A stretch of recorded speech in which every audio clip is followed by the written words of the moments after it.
Boa noite a todos. Novamente eu gostaria de agradecer a presença de vocês a mais uma palestra do programa Ciência às 19 horas. Bom, hoje nós temos aqui o professor Roberto Lente, do Departamento de Anatomia da Universidade Federal do Rio de Janeiro. Ele é um especialista em neurociências. O professor Roberto Lente é formado em Medicina, né, pela UFRJ, no Rio de Janeiro. Ele fez mestrado e doutorado no Instituto Carlos Chagas, lá da UFRJ também, e em neurobiologia, né? E ele é um especialista em desenvolvimento do córtex cerebral, né? e a plasticidade do cérebro. Ele também se dedica bastante à divulgação científica, né? E, na verdade, ele ganhou o prêmio Jabuti, né, em 2003, uma menção honrosa, e ele também ganhou o prêmio, a Ordem, é o comendador da Ordem Nacional do Mérito Científico, em 2000, né, é um prêmio do governo federal brasileiro, né, e ele também foi o fundador da revista Ciência Hoje, que vocês conhecem. Hoje está bem mais, é um projeto já de mais de 20 anos, né? Uma coisa que começou lá no Rio de Janeiro. E hoje ele vai falar para a gente sobre os problemas éticos que surgem em você estudar e tratar o cérebro humano. Okay. Bom, em primeiro lugar, eu tenho que agradecer ao Agostinho e a toda a equipe que promove essas palestras pelo convite para vir a São Carlos e também a presença de vocês. Eu peço desculpas que estou um pouco gripado. Quando a gente tosse, a tosse vai direto para o microfone, então me desculpem os ruídos não programados. Bom, eu vou lhes falar sobre um tema que é bastante inquietante para mim e para todos os que pensam sobre ele. Eu espero contaminar vocês sobre esse tema e espero que vocês se sintam inquietos também com ele, porque vocês vão ver que são uma ordem de assuntos em que a gente reflete pouco, a sociedade não reflete sobre a neuroética, já reflete naturalmente sobre a bioética, que tem uma cobertura midiática muito grande, né? Os transplantes, a clonagem, as células-tronco, mas sobre esses problemas que eu vou lhes trazer aqui, não existe ainda uma consciência nem da mídia e muito menos da sociedade sobre a relevância, a importância e a seriedade de tratá-los. E o título da palestra é Você pode aprimorar o seu cérebro. Vocês vão entender depois, ao longo da minha fala, o que eu quero dizer com isso. E ela trata dos dilemas da neuroética. A neuroética ela pode ser definida como um ramo da bioética, que por sua vez é um ramo da ética. E como eu não sou filósofo, eu prefiro tratar a ética operacionalmente como alguma coisa, uma disciplina que lida com conceitos como bom e ruim, certo e errado, justo e injusto, quer dizer, conceitos que para todos nós são intuitivos. E a ética tem várias nuances, né, que também são senso comum, todos vão compreender isso. Nuances sociais, culturais, religiosas, até evolutivas, porque se diz que os animais são dotados de altruísmo, por exemplo, certos animais, filosóficas, etc., né? Então, todas essas nuances da ética dão-lhe uma cobertura que envolve todos os problemas relativos a ela. A bioética é uma interface entre a grande ética, lá em cima, e as ciências biomédicas e as biotecnologias. Então é aquela parte que a gente já conhece bastante, porque está sendo bastante coberta pela mídia, né? Como eu já falei, dos transplantes, clonagem, etc. E aqui embaixo temos uma outra subdisciplina, que é a chamada neuroética, que vem a ser a interface entre a ética, quer dizer, os princípios morais que a humanidade ou as diversas culturas da humanidade, ou as diversas civilizações dela aceitam como normas a neurociência e as neurotecnologias. O primeiro congresso, reunião, simpósio, não sei como chamar, internacional de bioética foi realizado em 1816, nesta casa às margens do lago Genebra. Esta casa pertencia a esse cidadão, Lord Byron, que é um poeta inglês muito conhecido, rebelde, lutador, guerreiro. E Byron era muito rico, muito inquieto intelectualmente. Ele reunia nessa casa, no verão, uma série de intelectuais, poetas, outros poetas, escritores, enfim, pensadores, que em cada ano discutiam um tema. Nesse ano de 1816, estavam presentes no tal simpósio de Byron, no Lago Genebra, um outro poeta inglês, Percy Shelley, e aquela que depois viria a ser a sua esposa, que se chamava, nome de solteira, Mary Wollstonecraft. E esse grupo e outros, eles começaram a discutir o tema da possibilidade de criação ou recriação da vida humana através do galvanismo, que era, na época, uma técnica ou uma disciplina, se a gente pode dizer assim, que analisava a bioeletricidade. Quer dizer, se eu conferir um choque elétrico a um cadáver, será que ele pode adquirir vida? Então, essa era a discussão, naturalmente, à luz dos conhecimentos da época. E eles fizeram uma espécie de concurso de quem escreveria um texto, um conto, que melhor expressasse essa possibilidade de recriação da vida artificialmente. Quem ganhou o concurso foi Mary Wollstonecraft, que escreveu um conto que foi escolhido pelos demais como o melhor. Não sei se tinha um prêmio, se ela ganhou algum prêmio ali, mas o fato é que 2 anos depois, a Mary Wollstonecraft se transformou em Mary Shelley, porque se casou com Percy Shelley, e o conto dela foi transformado em livro, foi expandido e é conhecido de todos vocês, o famoso Frankenstein, o Prometeu Moderno. O subtítulo não é tão conhecido, mas é relevante. Por que que é relevante? Porque Prometeu foi um ente, vamos dizer assim, da mitologia grega que ousou usurpar os poderes divinos, os poderes de Zeus, porque se atreveu a conferir vida a um boneco de barro. E por fazer isso, Zeus então o castigou, aí você já sabe essa parte da história, amarrando ele a um rochedo, onde ele tinha o seu fígado comido diariamente por um abutre, uma coisa altamente sádica, porque como o fígado regenera, então o abutre dava uma bicada, no dia seguinte já regenerou, ele dava outra bicada e regenerou, então o cara ficou sofrendo durante muito tempo ali. Então o Prometeu moderno seria um médico chamado Victor Frankenstein. Frankenstein não é um monstro, como a gente acha geralmente, é o médico que gerou o monstro. E o Dr. Victor Frankenstein, então, ele tomou diferentes peças e partes de um cadáver e, de algum modo, ele conseguiu inserir vida nesse novo ser, que então foi fazer uma série de bobagens e tal. E aí você leia um romance, porque é bem interessante. Mas, na verdade, esse anseio de recriação da vida, ou de interferência na vida, ou de modificação das propriedades mais centrais da humanidade, ele atingiu o cérebro, ele chegou ao cérebro alguns anos depois daquele ano de 1816. Isso aconteceu no dia 13 de setembro de 1848, realmente. Eu guardei, vocês podem pensar assim, o cara tem uma memória fenomenal, mas não é porque eu nasci 100 anos depois, 13 de setembro de 1948. Bom, o que aconteceu nesse dia de 1848?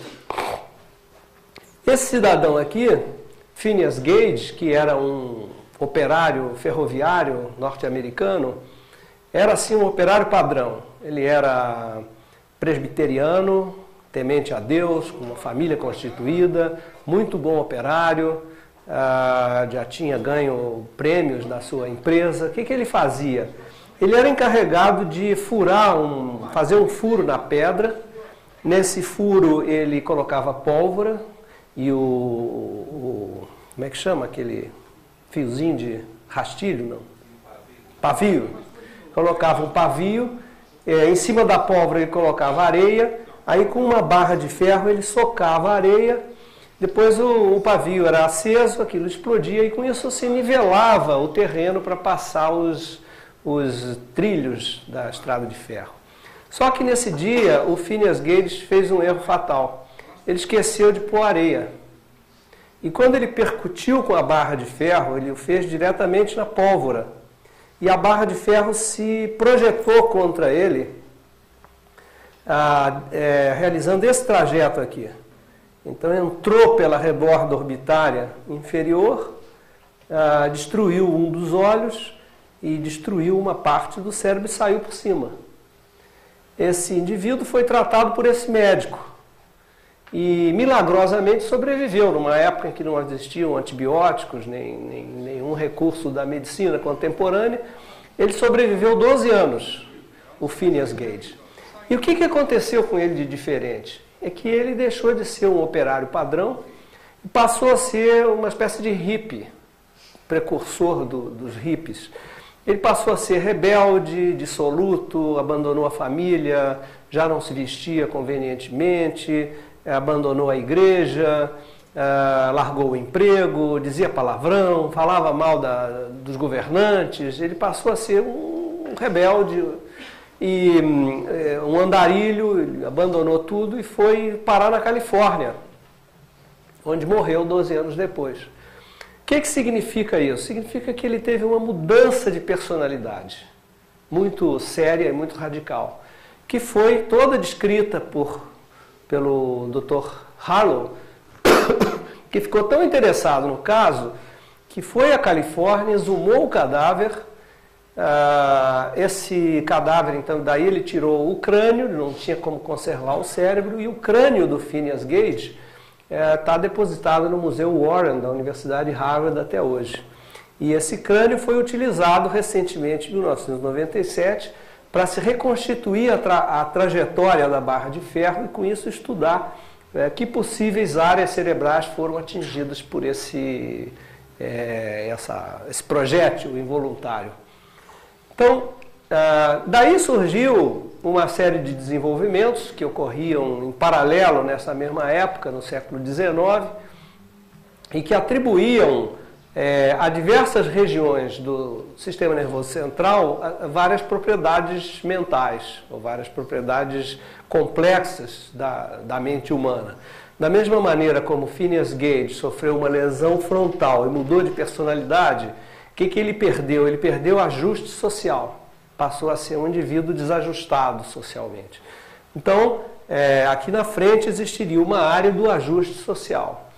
Mas esses mapas do século XIX, e até antes disso, século XVIII, chutavam completamente, não se baseavam nessa ideia de uma lesão, uma função, como é a base da neurologia moderna. Então esse mapa, ele admitia funções que vocês talvez não estejam conseguindo ler daí, mas esperança, veneração, sublimidade, idealismo, destrutividade, cautela, e existia mesmo uma função que era republicanismo nos Estados Unidos naquela época. Então as funções eram chutadas, mas isso se chamou a frenologia, era uma escola de pensamento, mas eles atiraram no que viram e acertaram no que não viram. O que eles acertaram? Eles acertaram no conceito de que as funções mentais e cerebrais ocupam lugares restritos, são localizadas no sistema nervoso central. E daí a gente chega a um mapa contemporâneo que admite, ou que já comprovado por ressonância magnética, por estudos de lesão, etc., em que as funções são de fato localizadas, e são funções até bastante complexas, só que testáveis, quantificáveis, e não assim completamente ideológicas como as primeiras do século XIX. Então, está aqui o julgamento moral, que é a função principal perdida por Phineas Gage, não é? E outras, por exemplo, pode interessar a vocês, aproximações matemáticas, fica aqui. Raciocínio figurativo e analítico, fala, antecipação da dor, cálculos matemáticos está aqui, e assim por diante. Bom, então esse conceito de que você tem funções localizadas no cérebro, ele leva a uma lógica que permite que nos autoriza, ou que nos autorizaria, nós, que eu digo, enfim, o estabelecimento médico, né, a intervir no cérebro. E qual é essa lógica? Se uma lesão pré-frontal, que é o nome dessa região atingida no caso de Phineas Gage, se uma lesão pré-frontal causa amoralidade, que foi o caso dele, ele perdeu julgamento moral, ajuste moral, então a moralidade é a função do córtex frontal. Essa é a lógica, o raciocínio que os neurologistas usam até hoje. Quer dizer, se você tem um déficit funcional por uma lesão, a região lesada era a sede daquela função perdida. Então a moralidade é a função do córtex pré-frontal. E isso é validado atualmente. Essa é uma imagem de um indivíduo voluntário colocado num tubo de ressonância magnética funcional, no qual a máquina pode analisar o aumento do fluxo sanguíneo regional, que é a função das funções exercidas pelas diversas regiões do cérebro. E aí, esse é um trabalho de um neurologista brasileiro chamado Jorge Moll. O que ele fez? Ele deu para esse paciente, para esse indivíduo voluntário, ele ouvia palavras, frases, e tinha umas frases que eram neutras. Por exemplo, esta sala está clara. Uma frase neutra. E tinham frases que tinham uma carga moral pronunciada. Por exemplo, os índios são inferiores. Então, independente de que julgamento se faça sobre essa última frase, faz-se um julgamento sobre a última frase e nenhum sobre a primeira. Então, quando ele ouvia, esse voluntário, a frase com conteúdo moral, acendia-se ou aumentava o fluxo sanguíneo desta região, que é exatamente a região que o Phineas Gage teve lesada. Então a moralidade é a função desse córtex aqui que se chama pré-frontal. Portanto, as pessoas que apresentam psicopatologias amorais, como os psicopatas, devem ter um córtex pré-frontal anormal. Esse aqui é o Frankenstein, óbvio, vocês já conhecem. E, portanto, a gente pode intervir no córtex pré-frontal com propósito terapêutico. A lógica é essa. Né? E essa lógica foi aplicada por um neurologista português chamado Egas Muniz, na década de 30 do século XX. Egas Muniz ganhou o prêmio Nobel alguns anos depois porque inventou a psicocirurgia, que talvez vocês tenham ouvido falar, que era um método muito cruento, que depois foi abandonado por ineficaz, por ser cruento, por ser muito generalista, muito tosco, né? Em que ele desconectava o lobo frontal do resto do cérebro. E com isso ele tratava deprimidos, psicopatas, obsessivos, todo mundo que caía na mão dele, ele lascava lá um corte no lobo frontal para tentar melhorar a situação da pessoa, e os resultados foram deixaram muito a desejar. Esse é o Egas Muniz, essa é uma foto de uma cirurgia. Esse aqui é o Egas Muniz operando o paciente, e ele chegou a propor uma técnica de ambulatório. Isso aqui se fazia no ambulatório, é um instrumento que ele inventou, que era inserido por baixo da pálpebra do indivíduo. Esse osso aqui é um osso poroso, muito molinho. Ele enfiava esse instrumento aqui e fazia assim, pronto, estava feita a cirurgia. Bom, claro que isso é uma coisa muito tosca, mas eu estou ilustrando a lógica da intervenção. O que me interessa aqui discutir com vocês é essa lógica, independente da rusticidade técnica dos anos 30.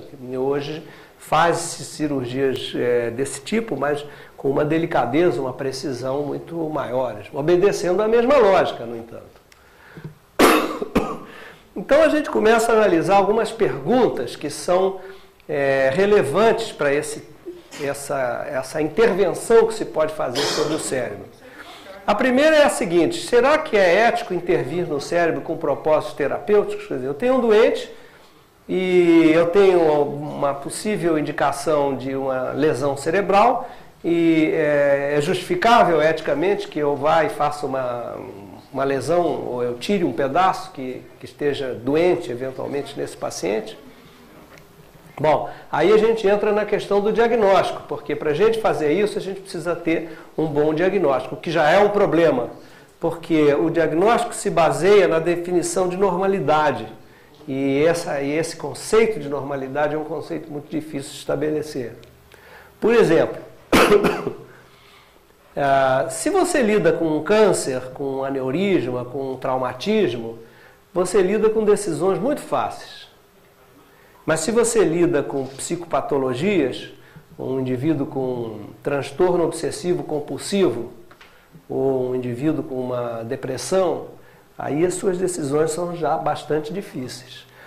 Então, no campo das decisões fáceis, você tem, por exemplo, aqui uma imagem de um glioma, um tumor enorme no hemisfério esquerdo desse paciente, e você tem aqui o registro dos circuitos neurais que estão contornando, foram comprimidos e estão tentando contornar esse glioma.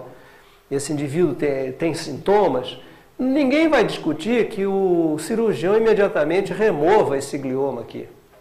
Não há um dilema ético muito grande.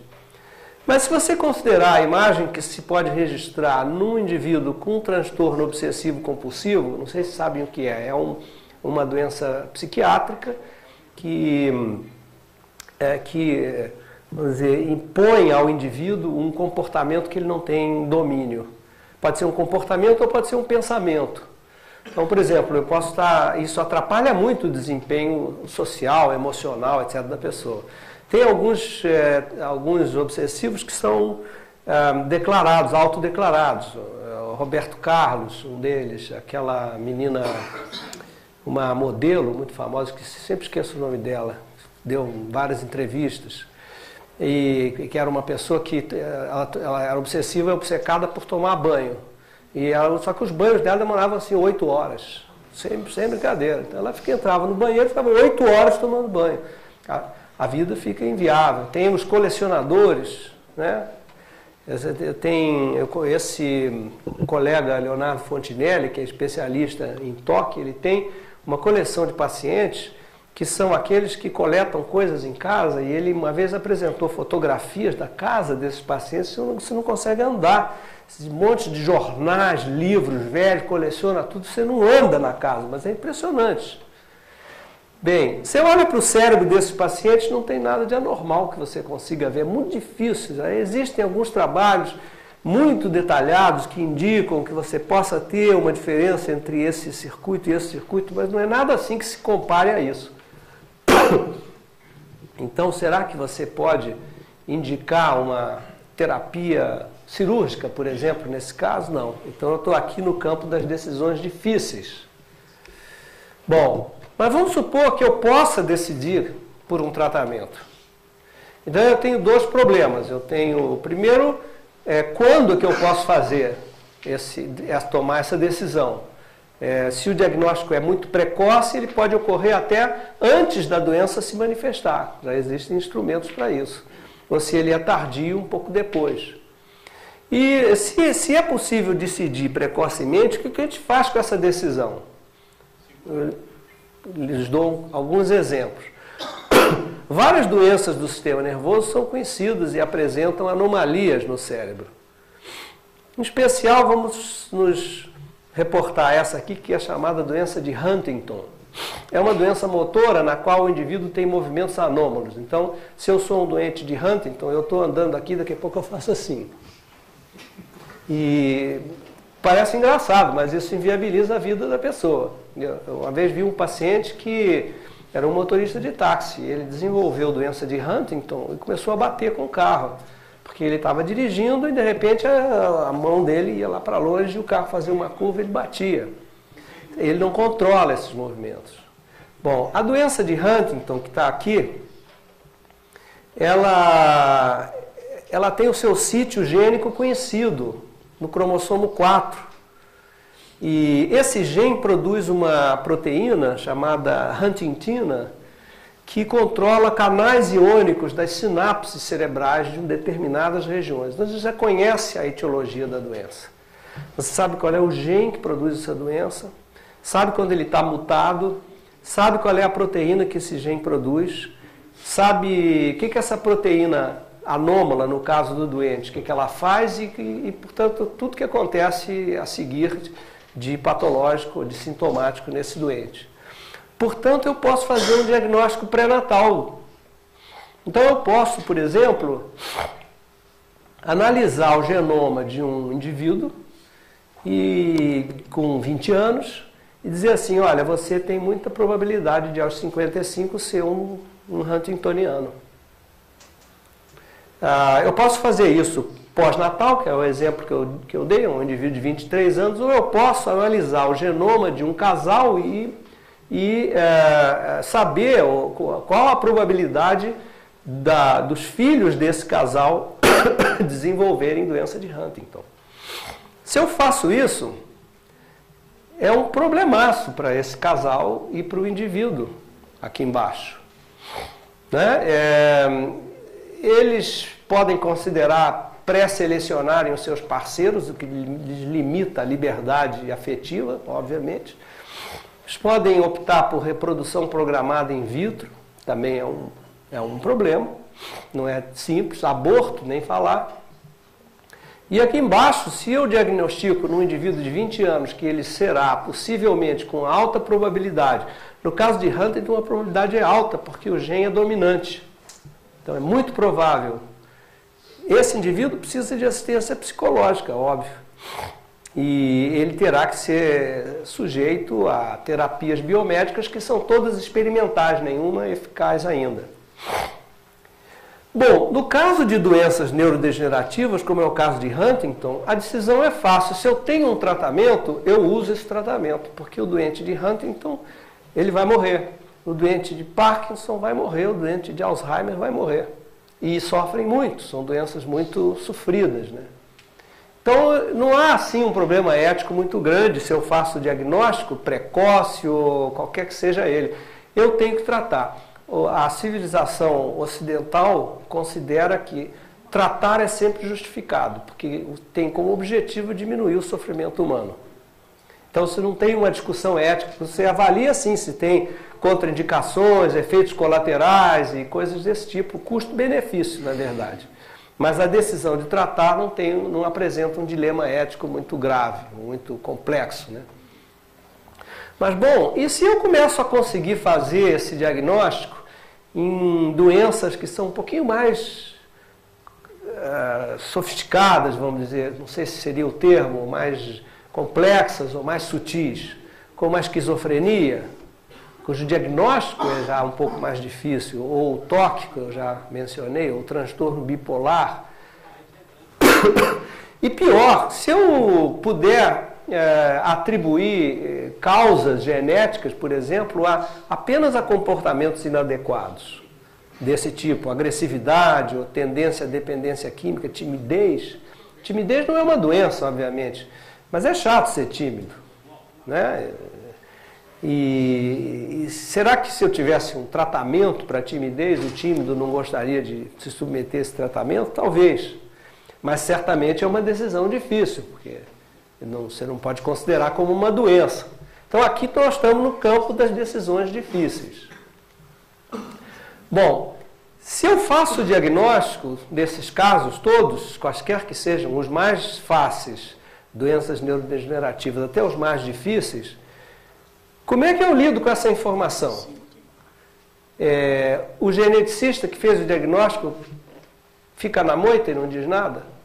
Eu examino um de vocês que tem 20 e poucos anos e digo assim, você tem uma grande tendência à dependência química.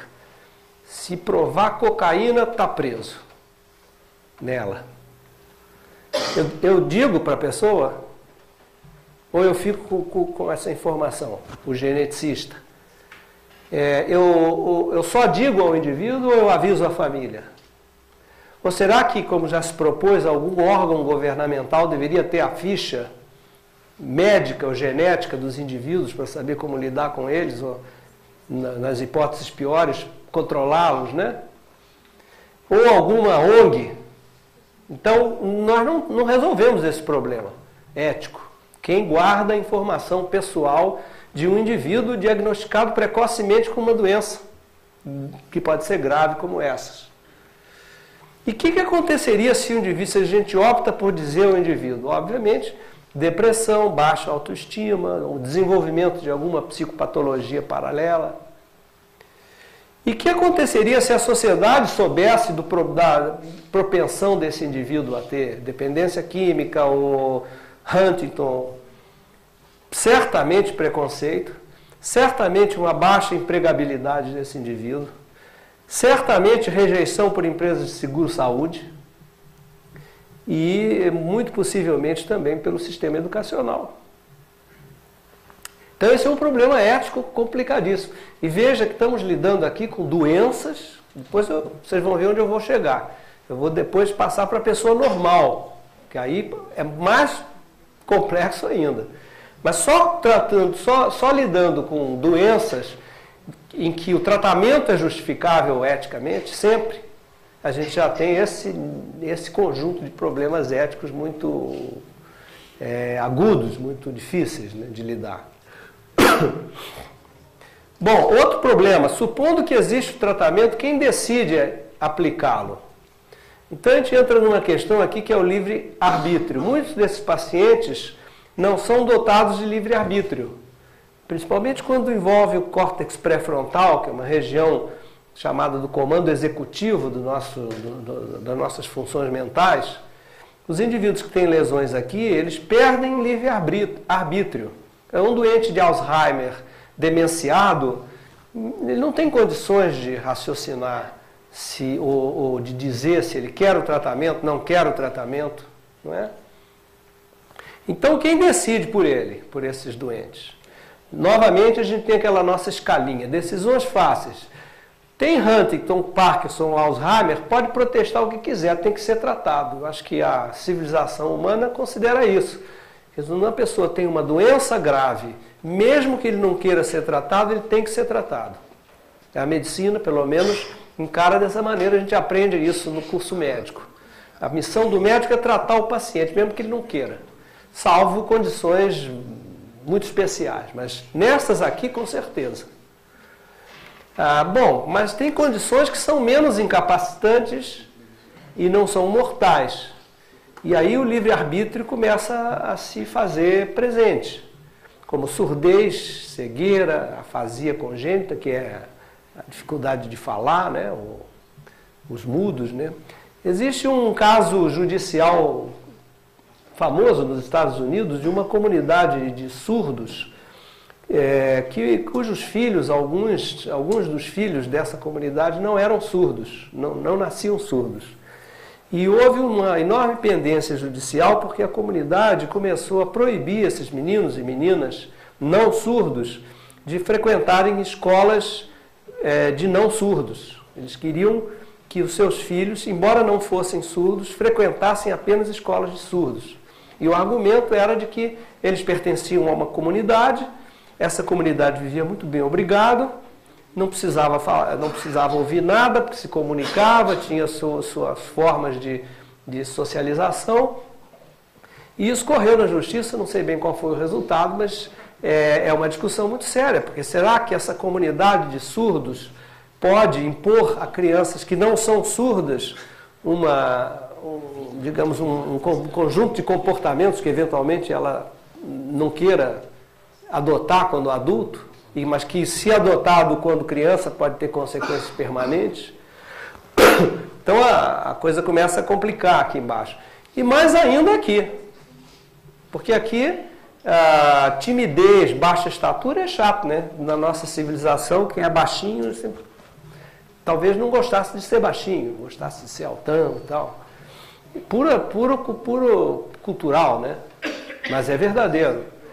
É falta de fluência verbal, pessoas que têm dificuldade de falar em público ou de se expressar. Então, são apenas condições desfavoráveis. Mas, eventualmente, a gente pode dispor de tecnologias para tratar dessas condições. E aí entram todas essas dificuldades éticas de como decidir fazê-lo junto com os pacientes, entre aspas. Bom, aí vamos entrar numa parte mais complicada, que é onde eu queria chegar. Então, até agora, o que eu disse para vocês? Bom, tratar é preciso. Essa é a ética do médico, a ética do profissional de saúde. Quem está sofrendo precisa ser tratado. Portanto, tratar é justificável eticamente. Mesmo assim, a gente tem todos esses problemas que eu levantei para vocês. Agora, se tratar é aceitável, por que a gente não pode pensar em aprimorar? O que é aprimorar? Tratar é você retornar à normalidade um indivíduo que a perdeu. E aprimorar é você levar um indivíduo normal a uma condição supranormal, uma condição melhor. É algo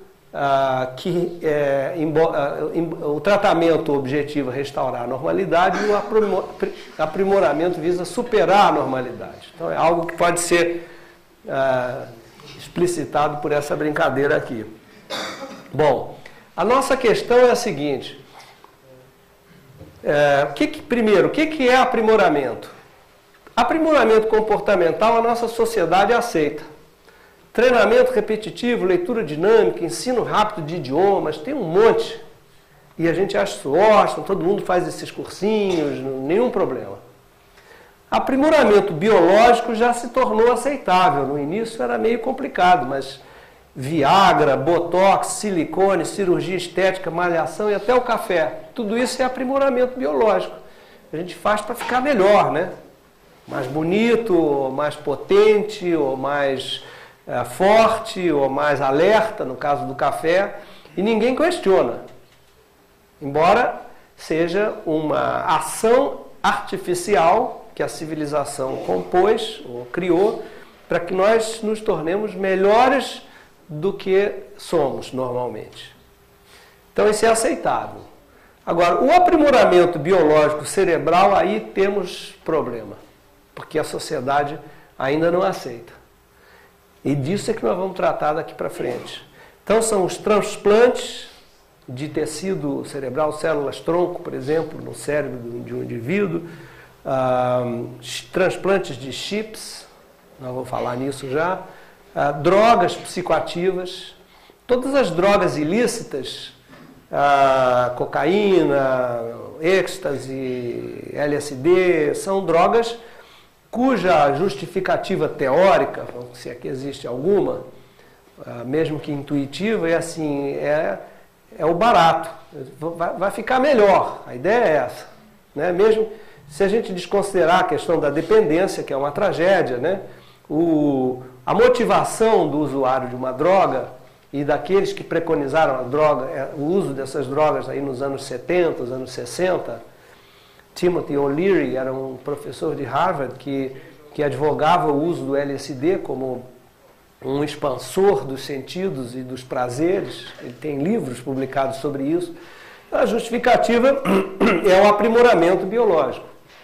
Claro que tem uma série de problemas, não vou entrar muito na questão da dependência química, mas eu quero tratar mais do lado ético dessa questão. Então, o aprimoramento cerebral não é aceitável ainda, mas será, não se iludam. Será aceitável pela sociedade mais adiante. E a gente precisa enfrentar essa questão, e isso que eu queria discutir com vocês daqui para frente. Então eu vou dar dois exemplos. O primeiro, o exemplo de uma função muito desenvolvida nos seres humanos, que é a função da memória. A memória funciona mais ou menos assim. Você tem um mundo exterior e um mundo interior. Seria aqui esse quadrinho do pensamento. o quadrinho está menor do que o exterior apenas por um recurso gráfico, porque não quer dizer que seja. Mas o mundo exterior e o mundo interior são afunilados para dentro do cérebro, de algum modo, já se conhece até detalhes sobre isso, e entra num conjunto de quadradinhos, que são áreas cerebrais distintas e mecanismos, que são os diferentes tipos de memória que a gente é capaz de ter. Então, algumas memórias são muito rápidas e a gente as perde imediatamente, outras são memórias um pouco mais prolongadas. Por exemplo, a memória operacional é aquela que me permite saber qual foi a primeira palavra da frase que eu estou emitindo, para poder emitir a segunda, depois a terceira, a quarta e a quinta. Quando chegar na 10ª, não sei mais qual foi a primeira palavra. Só me interessa o sentido geral da frase que eu usei, mas a palavra, a primeira, eu já esqueci. Então, a memória operacional é uma memória de curto prazo que me permite encadear o presente, dar sentido aos fatos do presente. E a memória de longa duração, que é aquela que nos confere uma autobiografia, que nos permite ter hábitos, habilidades, usar a língua portuguesa, andar de bicicleta, coisas assim. Isso influi sobre o comportamento, todas essas memórias, sobre o raciocínio, o pensamento, etc. Então, isso é uma definição assim, muito intuitiva do que seja a memória.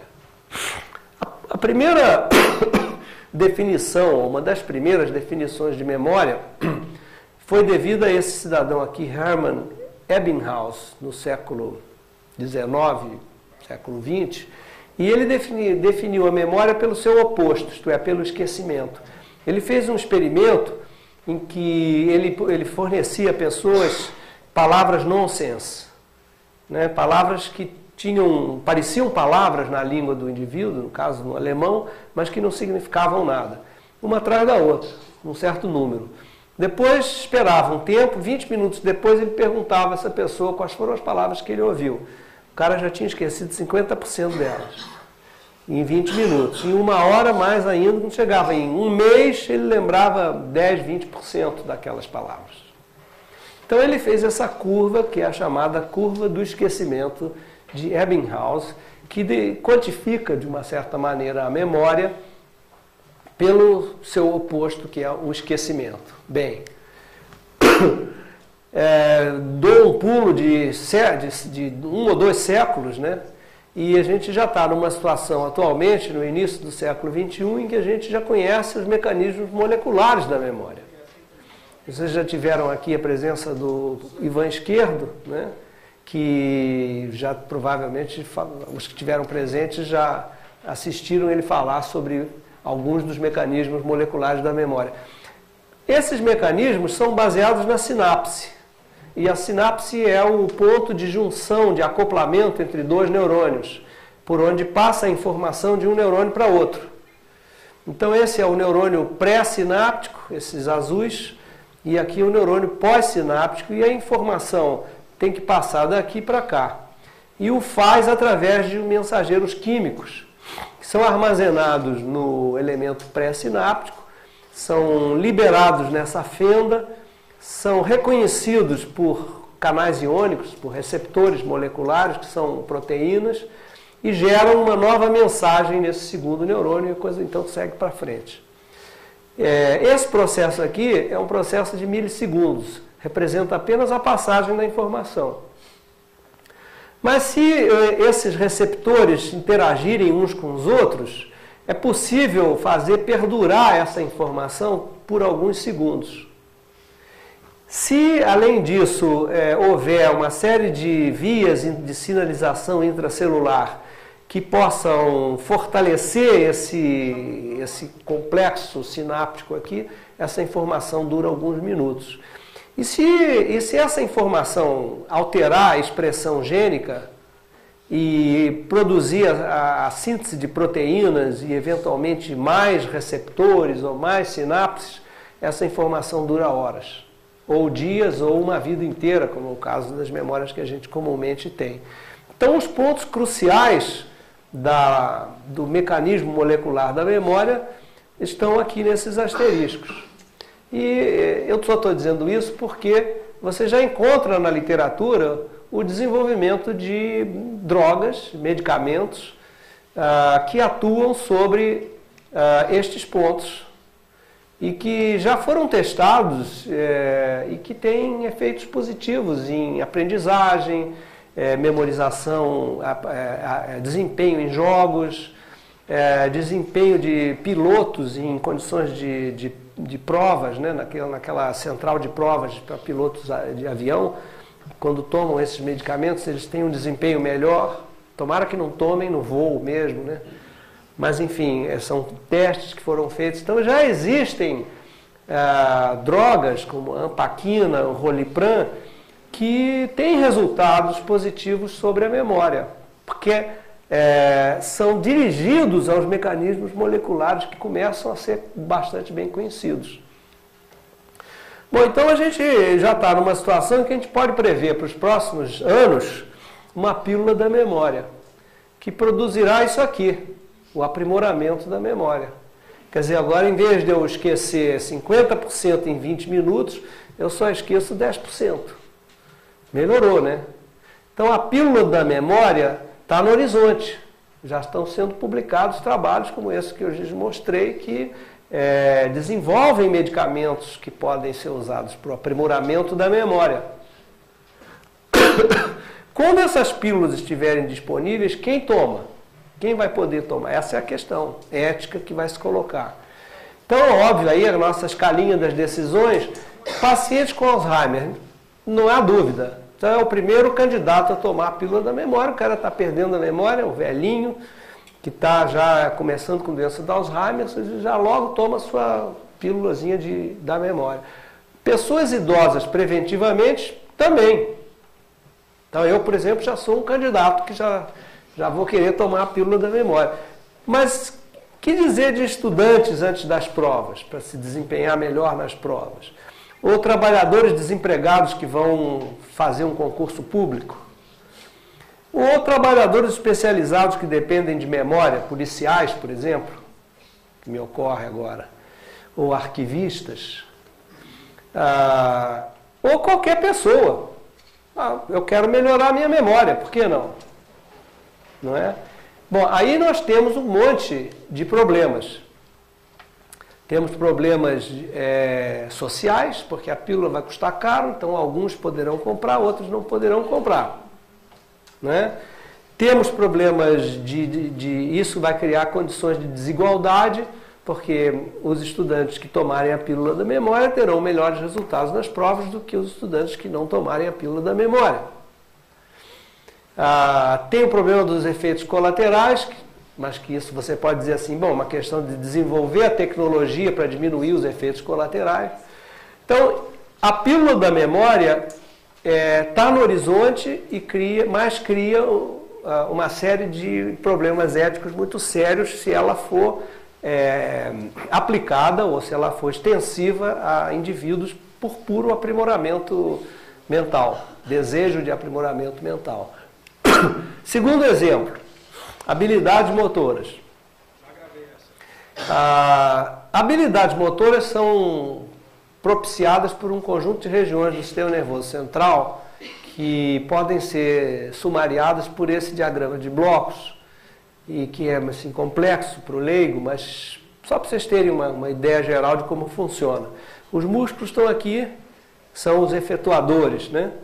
E aqui você tem a medula, que é aquela parte do sistema nervoso que está dentro da coluna vertebral, que vai controlar diretamente, comandar os músculos. E uma série de regiões que vão controlar a medula e vão propiciar que os movimentos sejam harmônicos, sequenciais e que atinjam seu objetivo. Bom, no córtex cerebral aqui estão as regiões de planejamento da motricidade. Então eu tenho regiões de comando que só mandam eu contrair isso aqui. E tem regiões de planejamento que dizem assim, não, você contrai esse dedo depois desse, para você poder tocar uma musiquinha no piano.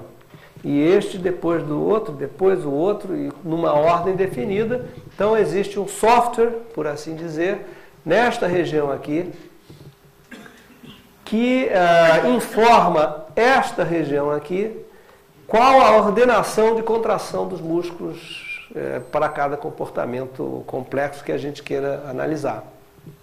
Bom, ocorre que as habilidades motoras podem ser atingidas por doenças, principalmente traumatismos, isso não é segredo para ninguém. Esse é um exemplo de um derrame. Olha o estrago que isso fez, atingiu regiões motoras, a pessoa fica hemiplégica, enfim, vários tipos de distúrbios. Temos exemplos bem conhecidos de pessoas públicas que sofreram esse tipo de mal, né, de lesão, né? E ocorre também que no caso dos sistemas motores, a gente já começa a conhecer os mecanismos neurais, os mecanismos mais finos que produzem os movimentos e controlam os movimentos. Então esse é um exemplo aqui em que um macaco pode ter o seu córtex motor registrado por um eletrodo. Então o pesquisador registra todos os sinais bioelétricos que esses neurônios motores emitem. Emitem quando o macaco realiza uma tarefa motora controlada. Nesse caso aqui, ele tem que girar com o punho, né? Ele tem que girar esse eixo aqui, né? E existe uma série de roldanas que podem aumentar o peso contra os flexores. Então, se eu aumentar o peso aqui, esse movimento de flexão vai ficar mais difícil para o macaco. Se eu aumentar o peso aqui, o que vai ficar mais difícil é a volta, a extensão. E aqui embaixo está um pouco claro, mas vocês veem o registro do movimento. Então, para baixo ele fez uma extensão, o punho abriu, né? E para cima ele fez uma flexão. E aqui em cima, cada palitinho desse é um sinal elétrico emitido por um neurônio do córtex desse macaco. Então, repara o que acontece aqui. Quando o macaco fez uma extensão, vários milissegundos antes dele fazer a flexão, o neurônio começa a disparar. Por quê? Porque esse é um neurônio que comanda a flexão. Então ele dispara antes. Esse neurônio tem que mandar essa informação cá para o músculo do punho. Então ele dispara antes do movimento. Ele é o comando, ele é a ordem de partida. Quando você faz um peso, põe um peso contra os flexores, o disparo é muito maior, tem muito mais sinais elétricos, porque esses neurônios são controladores da força muscular. Então, quando eu for levantar essa garrafa aqui, eu tenho que exercer uma certa força. Se eu for levantar uma cadeira, a força vai ser muito maior. Então, eu mais ou menos sei administrar as forças necessárias para cada caso, e quem faz isso são os neurônios corticais. Bom, tem uma longa história a respeito disso, mas só para mostrar que a gente conhece os mecanismos de neurônios individuais quando eles exercem uma função de comando muscular. E mais, recentemente, esse é o trabalho do Miguel Nicoleles, alguém me perguntou sobre ele um pouco antes, é um brasileiro que trabalha na Universidade Duke, nos Estados Unidos. O Miguel ele desenvolveu uma série de eletrodos. Em vez de trabalhar com um eletrodo só, ele trabalha com centenas ao mesmo tempo. E esse conjunto miniaturizado é implantado no cérebro de um macaco, por exemplo, né? Esse implante, é claro, é feito sob anestesia, com cuidados cirúrgicos e tal. Quando o animal é recuperado da cirurgia, ele tem uma prótese no crânio que é igual a uma prótese que você recebe quando você faz uma fratura no fêmur. Você recebe um parafuso, aquilo fica dentro de você, você não está nem notando mais. Então, cada traçado desse aqui é um neurônio que eles podem registrar. É 16 vezes P. Quer dizer, dá, sei lá, 200 e pouco, eu acho, se eu estou fazendo a conta certa. Então ele pode, e ele já tem condições de fazer isso para milhares, isso é um pouco antigo, ele já tem condições de registrar milhares de neurônios ao mesmo tempo. O que ele faz com essa informação? Ele registra esses milhares de neurônios e gera um mapa de ativação cerebral que é armazenado no computador. Esse mapa é gerado para uma tarefa que, por exemplo, pode ser a seguinte: acende-se um pontinho vermelho na tela e um alvo em algum ponto. E o macaco, então, ele manipula um mancho, né, um joystick, ele tem que levar esse pontinho para o alvo. E aí o pesquisador muda o alvo de lugar. Então ele vai com o pontinho para cá, o alvo mudou de lugar, ele corre atrás, depois corre atrás, ele tem que seguir o alvo, né? Então, a cada um desses movimentos existe um padrão de atividade daqueles 1000 neurônios que estão sendo registrados ao mesmo tempo no córtex motor. Isso é armazenado no computador. Se você agora pegar esse conjunto de informações e jogar um braço robô, esse braço vai fazer os mesmos movimentos, vai imitar o macaco. O macaco mexeu aqui, mexeu para frente, o braço robô mexeu para frente, mexeu para trás. Então o braço segue os movimentos do macaco. Agora eu posso fazer o seguinte, eu tiro o mancho do macaco, mas a tarefa é a mesma. O que o macaco tem que fazer agora?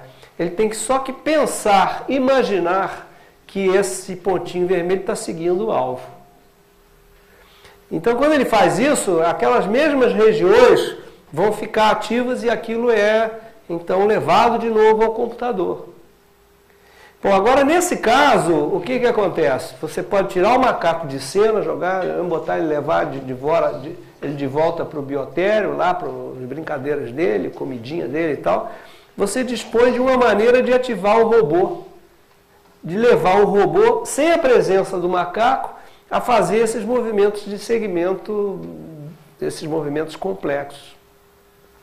Isso significa que você pode miniaturizar ou nanoturizar, se existe essa palavra, esse computador aqui e implantar no cérebro de um doente.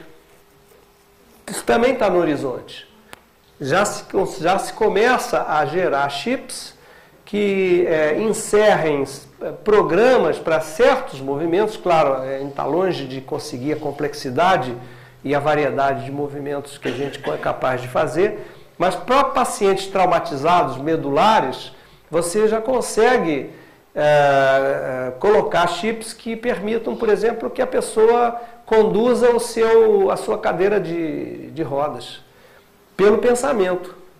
Ele pensa só, porque ele não pode mover. Então ele pensa, o computador registra e passa para a cadeira de rodas. Aí a cadeira vira para a esquerda, vira para a direita, vai um pouquinho para lá, um pouquinho para cá, né? E isso já é oferecido por empresas. Nos Estados Unidos, esse é o catálogo de 2005 da indústria neurotecnológica americana e os produtos que ela oferece. Esse aqui é um pequeno anúncio de um desses produtos, BrainGate. Reparem aqui, navegar na internet, ver televisão, dirigir a cadeira de rodas, fazer movimentos, isso que eles anunciam na propaganda desses dispositivos, né? Então, esses nanocomputadores, se existirem, cada vez, eles estão no horizonte, obviamente, eles podem ser utilizados para tratamento, mas por que não também para aprimoramento? Né? Por que eu não posso querer implantar um chip no meu cérebro para eu aprender a jogar tênis? Né? Ou qualquer outra coisa? E aí a gente entra de novo naquela escalinha de decisões fáceis e decisões difíceis.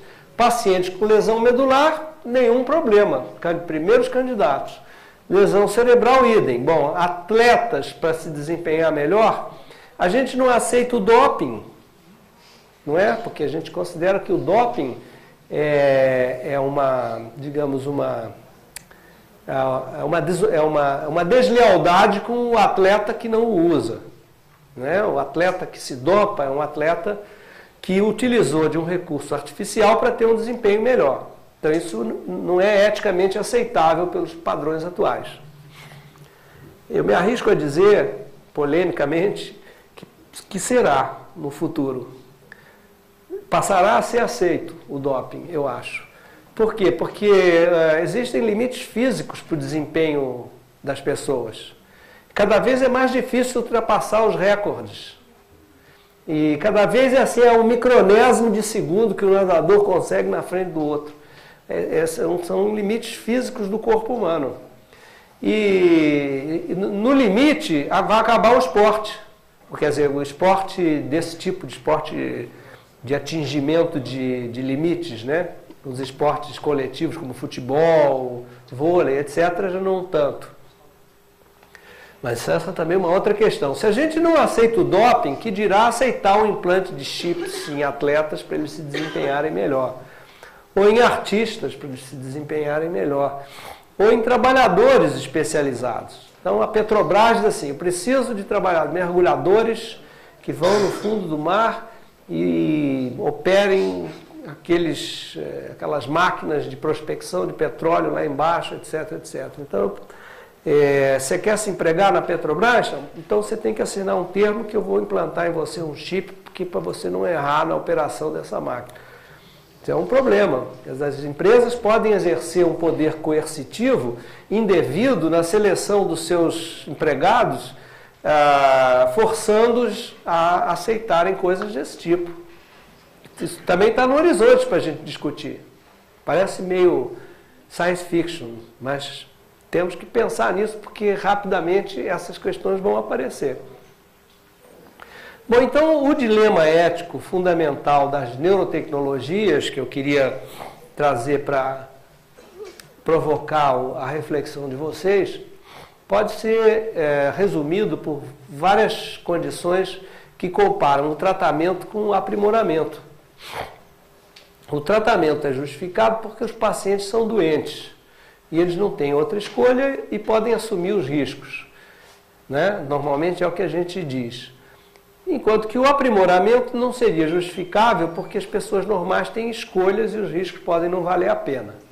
Porém, a menopausa não é uma doença, mas as mulheres comumente assumem o risco da terapia hormonal, né? Que é uma ação artificial. A fertilidade também não é uma doença, mas a gente assume o risco das pílulas anticoncepcionais. Então esse argumento aqui não valeu. O tratamento é a correção de imperfeições naturais, enquanto o aprimoramento seria a correção de variações naturais. Porém, o que é imperfeição, o que é normalidade? Ser baixo é imperfeição ou é uma variação? E a gente usa o hormônio do crescimento para os nossos filhinhos quando eles vão ao pediatra e o pediatra diz assim, está abaixo da curva de desenvolvimento, toma um pouquinho de hormônio do crescimento para ficar numa altura melhor. Isso é aceitável. A gente usa o Botox também, porque ser feio, não sei se é imperfeição ou variação, mas bom não é. Então a gente aceita usar o Botox, não é? Portanto, esse argumento também não é bom. A gente diz que o tratamento é socialmente justo e igualitário e que o aprimoramento, então, seria socialmente injusto e desigual. Porém, todo mundo sabe que o acesso à atenção médica está longe de ser igualitário. No Brasil, então, não preciso nem dizer, mas isso é verdade na maioria das sociedades. E o aprimoramento, tanto quanto o tratamento, pode se tornar acessível. É uma questão de melhores políticas sociais, tanto para o tratamento quanto para o aprimoramento. Então esse argumento também não serve. O tratamento ofereceria um retorno à normalidade natural. Quer dizer, seria algo de artificial que a gente faz para um retorno ao que é natural. Enquanto que o aprimoramento seria antinatural e, portanto, condenável eticamente. Porém, a gente usa benzodiazepinas para reduzir a ansiedade de falar em público, toma um Valiumzinho, fica ótimo dar uma palestra em São Carlos. Né? E isso seria tão antinatural quanto usar a pílula da memória. Também a gente usa um marca-passo cardíaco, botamos lá dentro do nosso coração um marca-passo para regular o ritmo cardíaco, ficamos felizes ali. Então, por que não implantar um chip cerebral? Porque o coração pode e o cérebro não. Né? Também esse argumento é sujeito a contestação, então. Então, esse conjunto de fatos ainda não tem resposta. A nossa civilização mal começou a discuti-los. Vocês podem reparar que a mídia não lida com esses problemas ainda.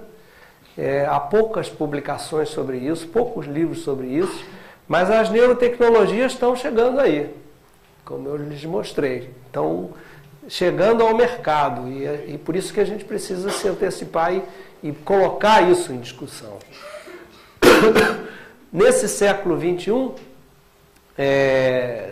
nós vamos voltar a ser Frankensteins e Prometeus, porque a gente vai ter condições de, não digo recriar a vida, mas interferir sobre as coisas que são mais tipicamente humanas, que nos conferem emoção, criatividade, raciocínio, pensamento, as propriedades mais elevadas, vamos dizer assim, da mente humana, estão ao alcance de serem modificadas.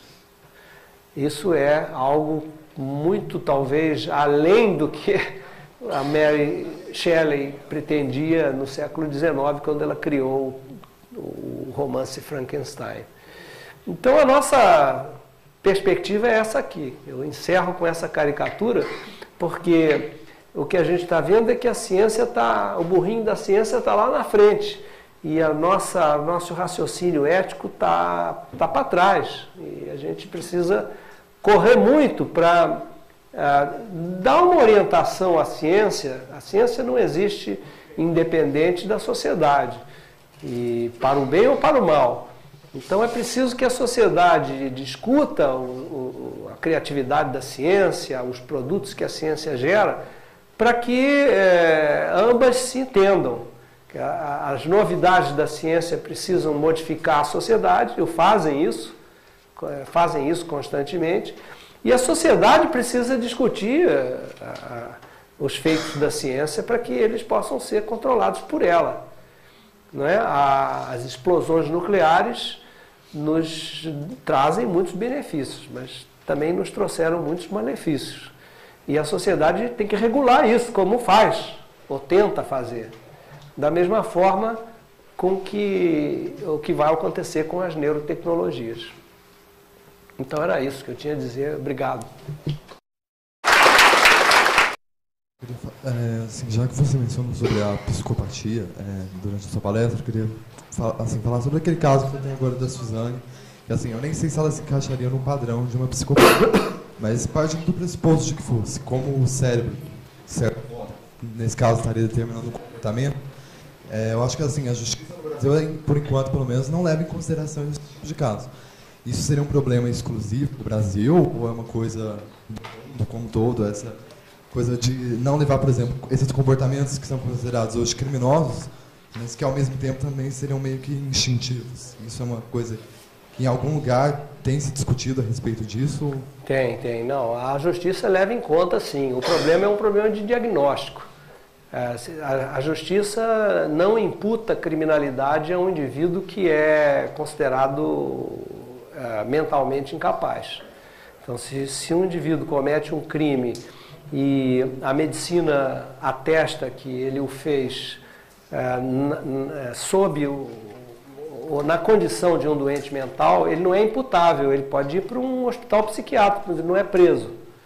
O problema é como diagnosticar, com certeza. Então, como é que você passa a linha divisória entre o que é doença e o que não é? A menina, a Suzane von Richthofen, que você está falando, né? Como se pode ter certeza de que ela é uma doente mental, que ela é uma psicopata? Mas, obviamente, não é normal o comportamento dela. Mas essa zona de sombra a gente não tem ainda como resolver. Existe uma linha de pesquisa em neuroimagem de doenças psiquiátricas em que se tenta encontrar marcadores biológicos em imagem, porque hoje você pode fazer medidas de intensidade de sinal na ressonância, imagem de ressonância, voxel a voxel. Voxel, não sei se vocês sabem o que é pixel, né? Porque todo mundo tem maquininha digital. Então o pixel é aquele quadradinho mínimo da fotografia. E o voxel é o pixel 3D, com mais uma dimensão. que é característico das imagens de ressonância, por exemplo. Então você pode pegar a voxel da imagem do cérebro de um indivíduo e compará-lo com as imagens de indivíduos normais, que têm comportamentos normais, e você com isso identifica, e no caso de psicopatas, regiões pré-frontais, é uma região do córtex que é abaixo da órbita, chamado córtex órbito-frontal, que apresenta um sinal mais baixo do que os indivíduos normais. Agora a questão é o seguinte, será que todo mundo que tem sinal mais baixo no córtex órbito-frontal é psicopata? Não sei. Então, todo dilema é encontrar um marcador que seja preciso. Se você conseguir fazer isso, você aí já tem um método diagnóstico mais seguro. Que você possa, então, a justiça vai poder, se chegarmos a esse resultado, a justiça vai poder pedir um exame de ressonância com, a técnica chama-se morfometria baseada em voxels.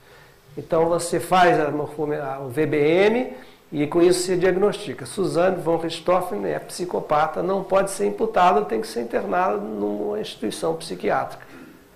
Mas ainda não estamos nessa situação, mas poderemos chegar lá. Então eu acho que esse é um problema que a gente tende a resolver, mas ainda não está resolvido. Se o senhor conseguiria chutar alguma tecnologia que nós teremos daqui a 50 anos, por exemplo, usando neurociência? Algum exemplo? Alguma tecnologia que a gente possa ter disponível daqui a... porque sempre dizem que, eu sempre escuto falar que esse seria o século da neurociências, que teve no final do século passado, usou muito genoma, genética, e esse seria o século da neurociência. Assim, a gente viu muitos exemplos de coisas acontecendo agora, tecnologias. Qual que seria o máximo, assim, que o senhor teria previsão em 50 anos, chutando alto? Olha, essa é uma pergunta difícil. Eu consigo ver desenvolvimentos nesses dois caminhos que eu mostrei. Na farmacologia, quer dizer, como você consegue reconstruir as vias moleculares das funções mentais, muitas delas, como a memória, as emoções, as ansiedades, etc., você tende a conseguir desenvolver drogas cada vez mais específicas e cada vez mais capazes de resolver doenças psiquiátricas ou aprimorar funções específicas. Então, se eu sou muito emotivo e eu choro por qualquer coisa, então, eventualmente, eu poderia tomar uma pílulazinha para chorar menos, se eu quiser, supondo, né? Então, eu poderia prever uma via de desenvolvimento de fármacos que atuassem sobre funções psicológicas específicas, seja para fins de tratamento ou para fins de aprimoramento, que é o que a gente discutiu. Uma outra linha é a linha dos chips, da neurorobótica, também assim chamada, né? Que são as intervenções com implante de dispositivos artificiais que possam estimular ou bloquear certas funções. Não sei se vocês viram um filme interessante chamado O Brilho Eterno de uma Mente, não sei o quê. O filme era assim, um casal que se amava, que depois brigaram, e aí ele queria esquecê-la e ela queria esquecê-lo. Foram ambos a não sei se esse é o do título, mas esse é o filme que eu vi. Foram ambos a um local que fazia o apagamento das memórias do outro. E qual que era a técnica? Eles faziam ressonância funcional e o técnico apresentava os objetos que eram assim queridos ou muito característicos do outro. Então ele via o ursinho de pelúcia da namorada ou enfim, o objeto que ficava do lado da cama ou qualquer coisa assim. Isso aumentava o fluxo sanguíneo cerebral numa determinada área cerebral. Aí a máquina ia lá e coagulava aquela área. para ele esquecer dela porque esquecia dos símbolos relacionados a ela. E ela a mesma coisa. Mas não funcionou, se encontraram, foram muito felizes, etc. Mas, quer dizer, é nessa linha de neurotecnologias de intervenção, seja localizando as funções ou inserindo chips para alterá-las, né?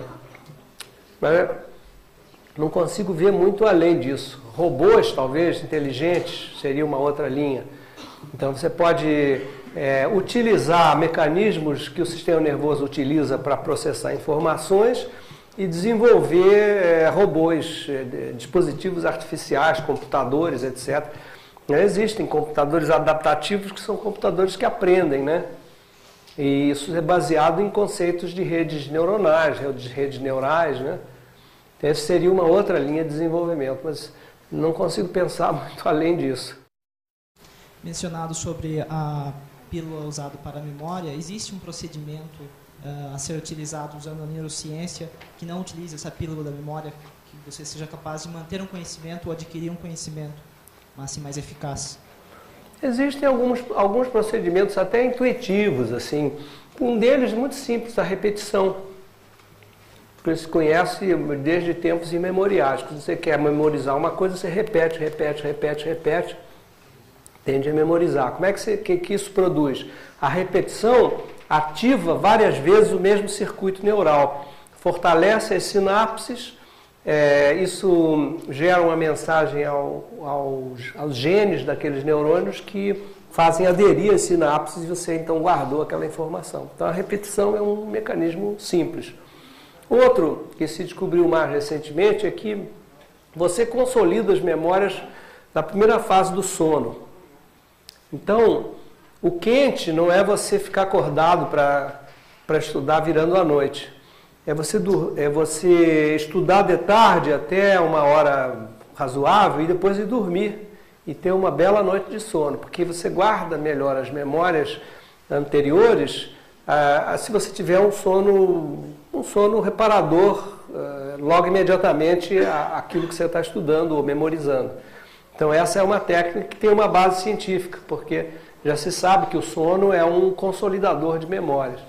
Então, é contrário ao hábito de muitos de nós, que é o hábito de virar à noite para fazer a prova no dia seguinte, contraproducente. Mas fica armazenado na memória de curto prazo ou de longo prazo, no caso, fazendo esse procedimento? Até de longo prazo. Aí depende um pouco, não sei muito como de um jeito ou como de outro, mas você pode ter uma memorização de longo prazo usando essa técnica. Boa noite. Com relação, assim, que nem várias tecnologias, várias descobertas foram propostas com fins, digamos, de aprimoramento social. E pode também fugir do controle nosso, de repente, eu aprimorar um outro tipo de comportamento, um comportamento, de repente... Negativo, agressivo. Agressivo, pode ser utilizado, às vezes, por grupo de pessoas que reforcem, às vezes, conflitos sociais, ou, às vezes, por fins religiosos, principalmente políticos, né? Você reforçar um outro tipo de comportamento, porque esse limite entre o que eu acho certo e o que você não acha... Então, isso também pode entrar em debate, sabe? O comportamento mesmo das pessoas. Eu estou reforçando um outro tipo de comportamento, né? Então, então, isso pode fugir do controle, realmente. Dependendo da mão de quem tiver esse tipo de tecnologia. Exatamente, muito bem observado. Então, a regulamentação que as sociedades têm que fazer sobre o uso dessas tecnologias tem que levar em conta isso. Elas podem ser usadas para o bem ou para o mal. Eu queria saber o quão longe está de implantar um chip no cérebro sem causar lesão nenhuma, sem que ocorra uma perda, como no caso do doping. Você tem uma performance maior, mas você tem uma... Não, o chip, qualquer dispositivo que é implantado no cérebro, ele não causa lesão, a não ser que seja uma região muito profunda. Se você implantá-lo na superfície, que é onde tem o córtex cerebral, você só deposita aquilo ali e os choques elétricos que são suficientes para produzir sinais elétricos pelos neurônios não provocam lesões. Isso já é conhecido de muitos anos. Então, você pode ter, por exemplo, uma lesão inflamatória ou uma concentração, uma cicatriz local, mas são coisas que são pequenas em relação aos benefícios eventuais que essa tecnologia possa produzir nos indivíduos, entende? Uma droga é muito mais complicado, porque você dificilmente põe essa droga num local, você faz ela vai pela corrente sanguínea. Então, quando você toma um medicamento, você toma via oral ou via sanguínea, ela roda tudo. Então ela pode ter ação no local que você quer que ela tenha ação e em outros, né? Todo mundo aqui toma antialérgico, todo mundo não, muita gente aqui toma antialérgico.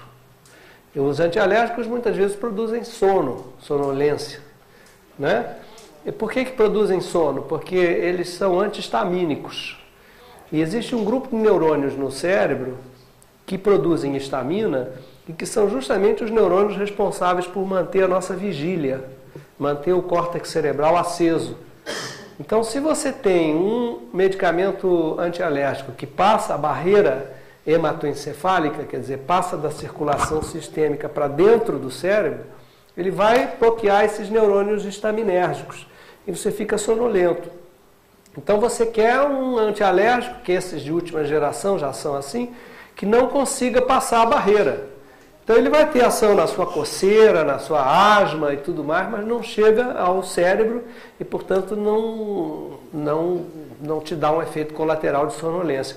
E outras drogas você tem que fazer o contrário, você quer que elas vão para o cérebro, mas que elas não tenham ação periférica nenhuma. Entende? E isso é engenharia de farmacologista, engenharia de drogas, que você pode... Mas é sempre mais difícil do que você implantar um chip pequenininho, um nanochip, se for o caso, numa região muito determinada, deposita ele ali, e aí você só joga, inclusive você pode jogar a distância, você não precisa de fios, né? Por transmissão frequência modulada, por exemplo, você de longe você pode acionar o chip para estimular aquela região ou bloquear aquela outra região. Sem querer parecer science fiction, mas assim, existe na neurociências estudos que contemplem o uso de ondas eletromagnéticas para aprimoramento ou mudança comportamental. Ondas eletromagnéticas derivadas de aparelhos, alguns aparelhos, ou mesmo esse chip captar ondas magnéticas, como existem tratamentos, terapias de estímulo eletromagnético em certas regiões do cérebro para controlar movimentos. Existe. Será que seria possível no futuro controle de massas através de celulares, né, dotados de frequências específicas para certos comportamentos ou certas ações motoras? Olha, você pode registrar, tem duas mãos essa pergunta. Primeiro é o seguinte, os sinais elétricos do cérebro produzem correntes elétricas, portanto também produzem sinais magnéticos. Então você pode registrar potenciais magnéticos no cérebro. Existe uma linha de pesquisa, inclusive no Brasil, eu acho que aqui no estado de São Paulo tem um grupo que faz magnetoencefalografia. Então é um registro de ondas magnéticas produzidas pelo cérebro. E ao outro lado da medalha é a estimulação magnética. Então você pode colocar uma bobinazinha em uma certa região do cérebro do indivíduo e fazer uma estimulação que provoca um campo elétrico lá dentro e estimula aquela região, e você aí provoca um movimento, enfim. Agora, o que eu não sei te responder, é se os campos magnéticos produzidos pelos equipamentos que a gente lida no dia a dia, celulares, como você falou, ou televisão, se eles são capazes, se eles adquirem intensidade suficiente para chegar ao sistema nervoso central. Não sei se já se sabe alguma coisa sobre isso. Tudo que eu li sobre celulares é que eles nada indica que eles tenham esse perigo, que eles eles ultrapassem o crânio, qualquer que seja a radiação que eles emitam. Mas não conheço muito sobre o assunto para te dar uma resposta mais precisa. A gente sabe que risco, o primeiro argumento que o senhor usou ali, é a probabilidade que um dano venha a ocorrer, né? Então, essa probabilidade tem um imponderável, que é o conhecimento do momento. Concorda? Você está se referindo ao uso dessas novas tecnologias, pílula, implantes cerebrais. Avaliação de riscos. Isso, avaliação de riscos. Certo. Okay. O risco é a probabilidade de que um dano venha a ocorrer, e essa probabilidade está limitada ao escopo do conhecimento nosso no momento. Claro. Então, eu acho que isso é muito perigoso. Como existe uma sociedade científica que vai regular o uso dessas novas tecnologias, ou a economia sempre tende a prevalecer? Porque a gente, muitas vezes, não constrói um cenário que pode vir a ocorrer realmente, né? Mas esse é o problema de qualquer tecnologia, não apenas das neurotecnologias. Você constrói um novo dispositivo qualquer e você não sabe muito bem que danos ele pode produzir. Então há um risco no uso dessas novas tecnologias e você vai, infelizmente, descobrir depois que elas produzem tais e tais efeitos, assim assado. Quem controla isso é a sociedade, não são os cientistas. Então são por exemplo, os departamentos de vigilância sanitária, por exemplo, no caso de fármacos, né? Ou as associações de defesa do consumidor, que são atentas aos danos que os produtos podem causar aos consumidores, ou as associações industriais, ou agências de governo. O que os cientistas fazem, geralmente, é trabalhar nos mecanismos ou na produção dessas tecnologias e também um pouco na avaliação de riscos, mas a regulamentação eles não têm o poder de fazer, é a sociedade que faz, às vezes até contra a opinião dos cientistas. Eu estava comentando aqui antes que 15 dias atrás a Câmara de Vereadores do Rio de Janeiro aprovou uma lei que abole a pesquisa com animais no município do Rio de Janeiro. Foi feita por um vereador chamado Cláudio Cavalcante, que é um membro da Sociedade Protetora dos Animais. O prefeito vetou a lei e agora a lei vai retornar à Câmara de Vereadores e se o veto for derrubado, ela vigora. Isso interrompe 95% da pesquisa biomédica feita no município do Rio de Janeiro.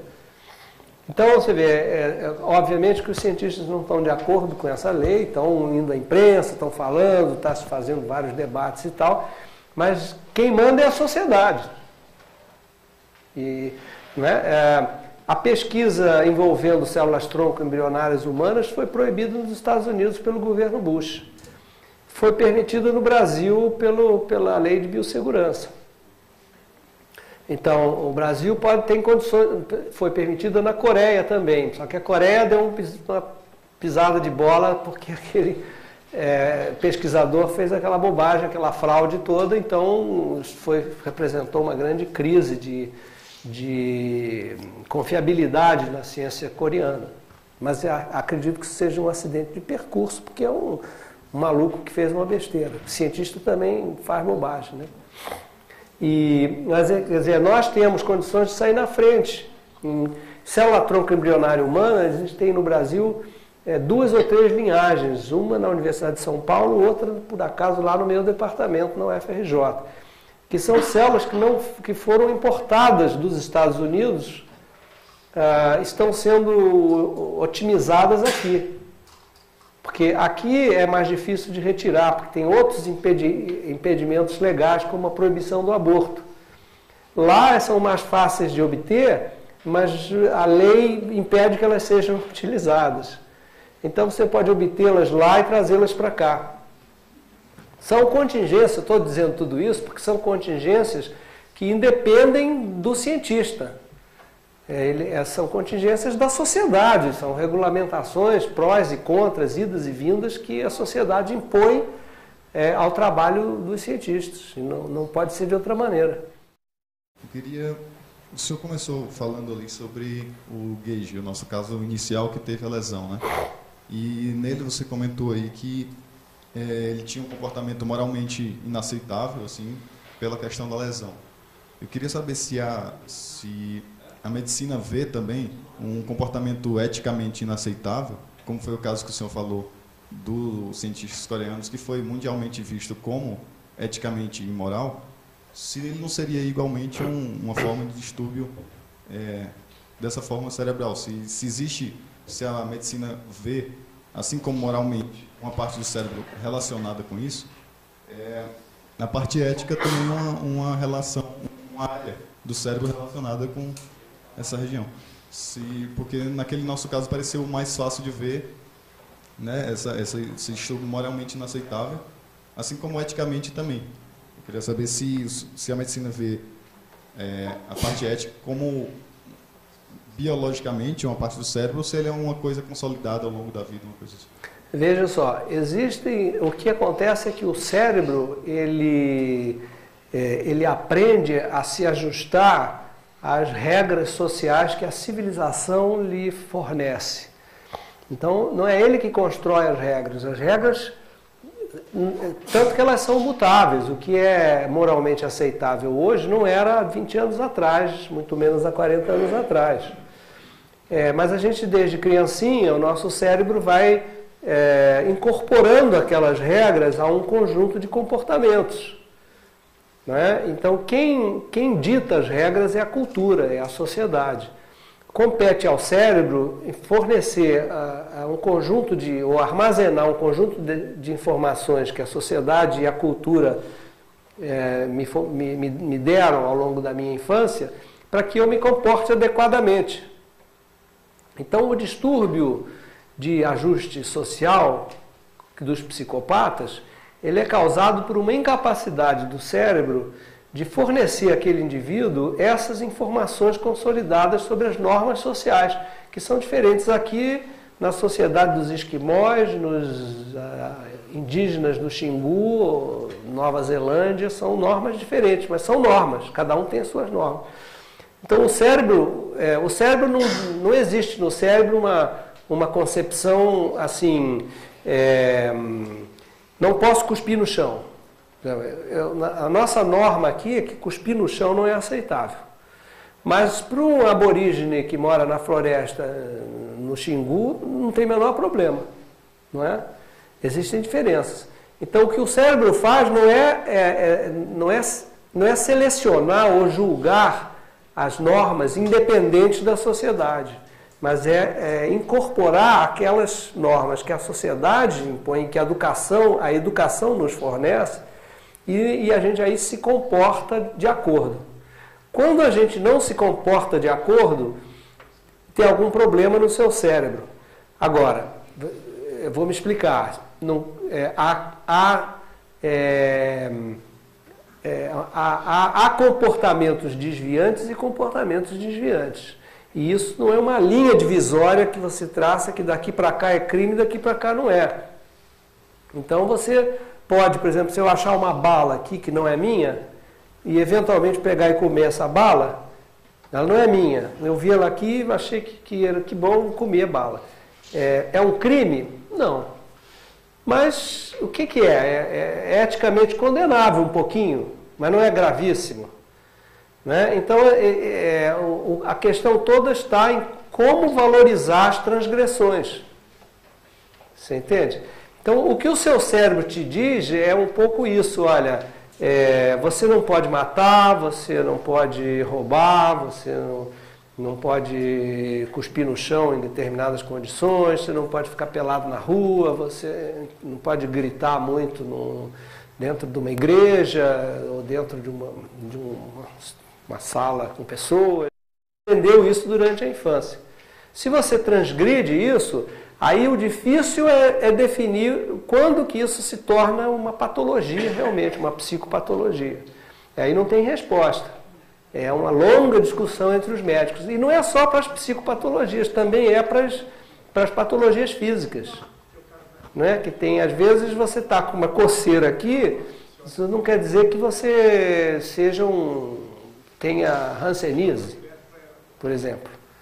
É uma coceira, sei lá, se sentiu naquele momento e depois vai passar.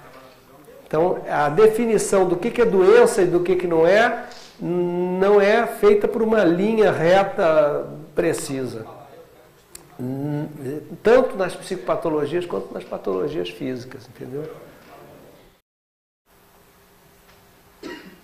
Será que o psicocirurgião português Egas Muniz, da década de 30, já havia sido confrontado com a ética ou a neuroética da profissão dele já naquela época? Sim, ele foi muito combatido, houve uma discussão muito forte. Ele lançou a questão na década de 30 e depois isso se desenvolveu e nos Estados Unidos cresceu muito, principalmente nos Estados Unidos, o uso da psicocirurgia. E aí houve todo um movimento contra, porque, quer ver, Um Estranho no Ninho é um filme que expressou uma posição contrária, fortemente contrária. É um filme já antigo com o Jack Nicholson, alguns devem ter visto, que era um prisioneiro rebelde e que a rebeldia dele era considerada uma psicose, era uma psicopatologia. Então ele foi submetido a uma psicocirurgia e virou um pastel. Mas ele era apenas um líder, um rebelde, não é? Então houve um movimento muito grande de questionamento da psicocirurgia. E com razão, porque ela era muito cruenta e, na verdade, quando se analisava os dados, eles não era eficaz. Não é? Aquilo produzia muito mais efeitos colaterais do que propriamente benefícios para os doentes. Então ele foi muito combatido. Hoje existe uma espécie de um renascimento da psicocirurgia, porque hoje você pode produzir uma lesãozinha muito restrita numa parte muito pequena do cérebro, em que os efeitos colaterais são muito pouco perceptíveis. Por exemplo, em TOC, transtorno obsessivo compulsivo, você pode fazer uma coisa chamada capsulotomia anterior, que é uma lesãozinha que você faz numa determinada região de fibras do sistema nervoso. Existem artigos que advogam 70% de sucesso nessa cirurgia. Agora, o sucesso no comportamento obsessivo, mas ainda não há um número de casos suficiente para ver se você não produziu efeitos colaterais indesejáveis nesses pacientes, que é uma coisa mais ou menos recente, ainda não tem follow-up para sentir isso. Mas na época do Egas ele foi muito combatido.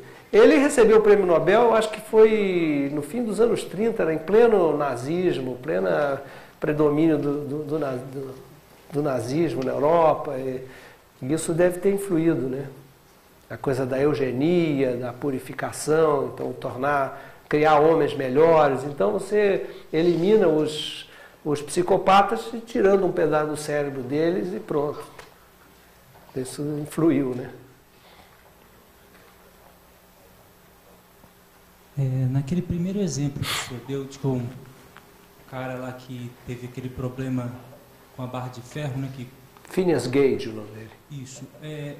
Uma opinião de um leigo, né? Parece uma coisa bastante difícil atribuir isso a um problema cerebral, uma lesão física cerebral, aquela mudança de comportamento, porque não poderia ser simplesmente uma coisa psicológica. De repente o cara se revoltou com a sua nova condição, sua aparência física, ou até, sei lá, foi rejeitado pela sociedade, alguma coisa nesse sentido de não necessariamente a lesão física que acarretou naquela mudança comportamental.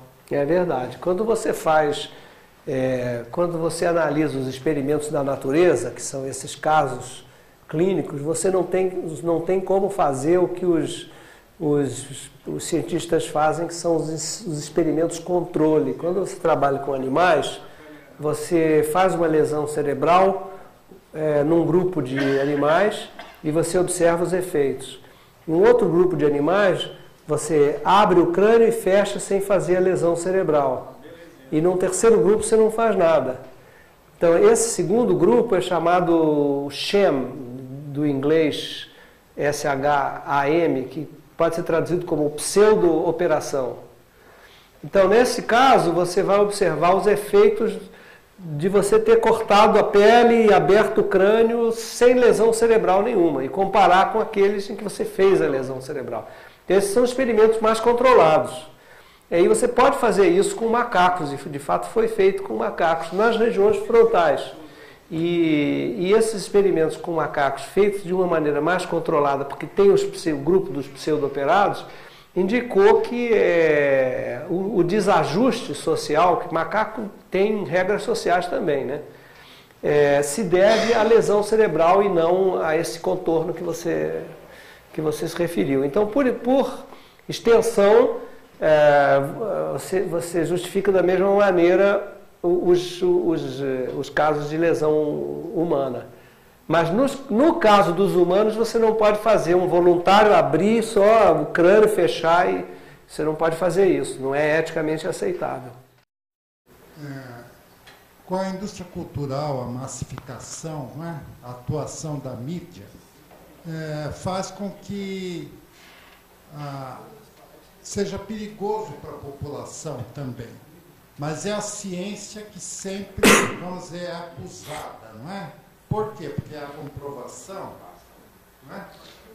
Porque a mídia, a massificação, por exemplo, como você mesmo citou, por exemplo, hoje há uma humanização de animais domésticos, ou até não sendo domésticos, não é? Isso importado de países do primeiro mundo, não é? E que aqui, por causa da mídia, massificou para todas as classes sociais, não é só para as classes sociais econômicas mais elevadas, não é? Agora, a ciência que causa medo. A massificação também deveria causar medo, não é? Mas não causa, talvez, medo porque são os meios dominantes que controlam. Agora, de acordo com todo esse desenvolvimento da tecnologia, onde ficaria a inteligência, a sensibilidade? Daria mais liberdade ao desenvolvimento da sensibilidade, da ciência? Por exemplo, os artistas dizem que a droga, né, faz eles verem outros mundos, coisas assim. Não sei se eu... Bom, aí entramos num problema também bastante complexo em que a neurociência está engateando, né? O primeiro problema é como é que define inteligência, que não tem um pesquisador que define igual ao outro. Possivelmente porque a inteligência é muita coisa junta. É uma palavra que a gente usa para expressar que um indivíduo tem habilidades. Mas possivelmente existem inteligências visuais, inteligências vocais, inteligências musicais, inteligências... Né? Uma pessoa pode ser um pintor brilhante, mas na hora de fazer matemática é um horror. E na verdade, essa é da nossa observação cotidiana. Isso tem um correlato cerebral, porque a massa cerebral é única. Só tem aquele pedaço ali dentro do seu crânio. E se você ocupa um determinado espaço, um determinado volume de neurônios para cuidar de uma função, é porque você deslocou outra função que poderia estar naquela região ali. Então, de fato, existem estudos, você falou na música, na sensibilidade, estudos com músicos que mostram que um determinado estudo fez o seguinte: ele comparou instrumentistas de cordas, violinistas e violoncelistas, que são pessoas que dedilham com a mão esquerda e usam o arco com a mão direita. Então a mão esquerda é controlada pelo hemisfério direito. Então existe uma região do hemisfério direito que representa o controle dos dedos, né, dos dedos da mão esquerda. Existe uma outra do lado esquerdo que controla os dedos da mão direita. Mas essa eu não vou falar porque o cara só usa arco, né?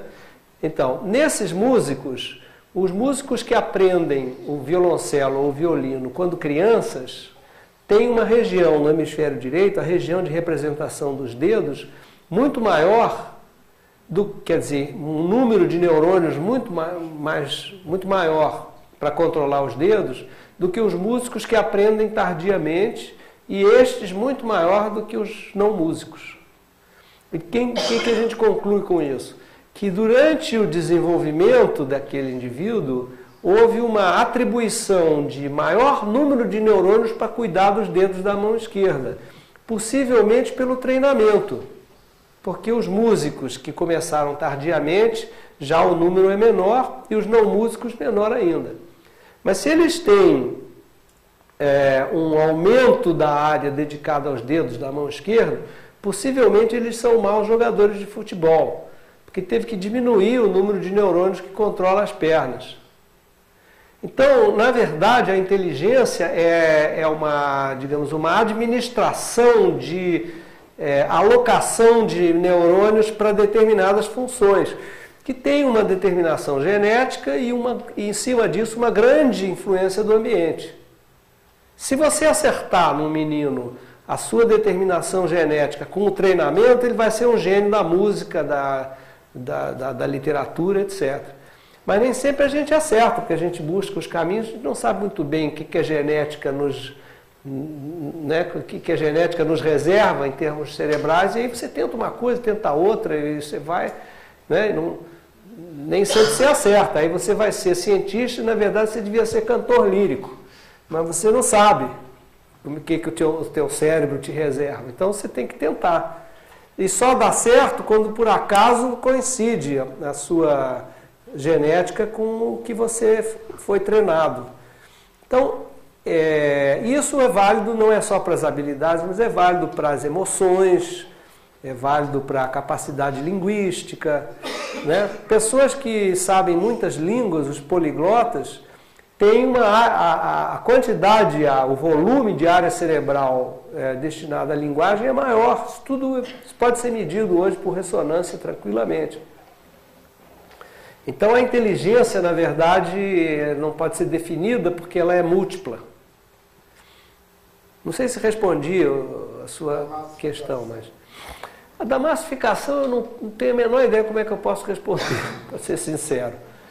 Porque a gente não sabe muito bem como é que essa massificação, como é que ela influi sobre os nossos cérebros. Não sei muito bem se ela Muitas pessoas falam, eu gosto disso, está ali, mas não é ela que gosta.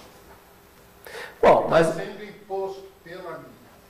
Pois porque de qualquer modo é imposto pelo ambiente externo, só que a gente hoje tem a mídia como ambiente externo.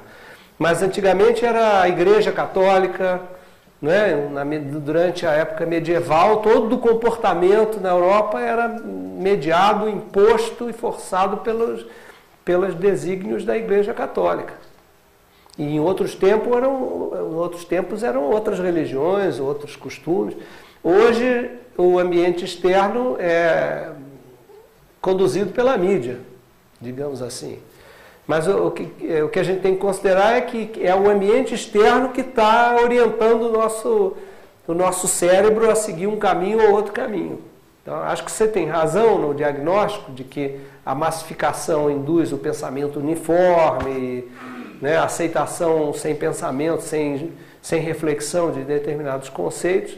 Mas ela não é um fenômeno novo, só que ela agora vai pela televisão, vai pelo rádio, vai pela internet. E antigamente era na igreja, ou era nos sermões, ou era na praça pública, né?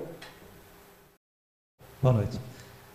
Bom, acho que minha pergunta, de repente, é mais uma dúvida pessoal e em âmbito familiar, talvez fuja um pouquinho do tema, mas uma coisa que deixa a família um pouco assim curiosa para entender o que acontece. Nós temos uma pessoa na família que há pouco tempo sofreu uma amputação da perna. Só que antes dessa amputação, sentia terríveis dores na perna, no pé. E depois da amputação, por muitas semanas, ou meses, vamos dizer assim, não chega a acumular meses, ele afirma, comenta e que ainda sente essas dores e sente o pé, né? Como se estivesse lá ainda, mas não está mais. Isso já tem meses. Tem alguma explicação? Isso é imaginário dele? Essa dor? Como que é isso? Isso chama-se síndrome do membro fantasma. Já tem uma explicação biológica bastante segura e conhecida. E é a seguinte: Quando você sofre uma amputação, por exemplo, do braço, você fica com o coto aqui. O seu cérebro tem no hemisfério esquerdo uma área de representação do braço, tudo organizadinho assim, dedo 5, dedo 4, dedo 3, dedo 2, dedo 1, palma, costas da mão, punho, vai tudo ordenadinho no cérebro, certo? Quando você faz a amputação, aqueles neurônios que representavam o braço continuam lá, eles não morreram, né? Você só tirou, houve a amputação do braço, mas os neurônios estão lá. Eles ficam, digamos, silenciosos durante um certo tempo, mas rapidamente existe uma ocupação daquele território pelas regiões vizinhas. Porque como é tudo ordenadinho, lá no cérebro, a região, vamos dizer que a amputação foi feita aqui, essa região do cotovelo ficava bem ao lado dessa daqui. O mapa não é tão organizado assim como eu estou dizendo, então você pode ter, por exemplo, a região do queixo, que é próxima da região do braço também. Então o que acontece? Se descobriu que a síndrome do membro fantasma advém do fato da pessoa ser estimulada no coto e em outras regiões como a face. Então às vezes você fala ou você se locomove, o ar ou o vento que incide sobre o seu rosto estimula os neurônios que representavam o membro ausente. E a pessoa tem a sensação de que alguma coisa tocou o membro ausente. E isso, em algumas pessoas, é uma coisa muito grave. É muito sofrido, porque as pessoas sentem, tem relatos das pessoas sentem, por exemplo, o fechamento da mão e a unha machucando a palma, enterrando na palma da mão. Só que não tem mão. Mas a pessoa descreve isso com um sofrimento atroz.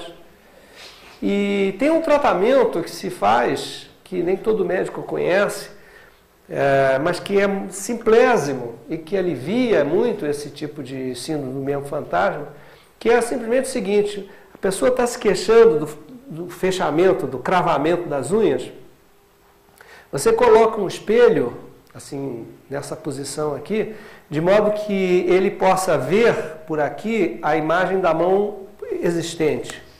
E você simula, faz exercícios para simular que ele abra a mão. Só que ele vê a imagem direita, através do espelho, como se fosse a mão direita. É um truque psicológico. E os pacientes relatam melhora da síndrome do membro fantasma.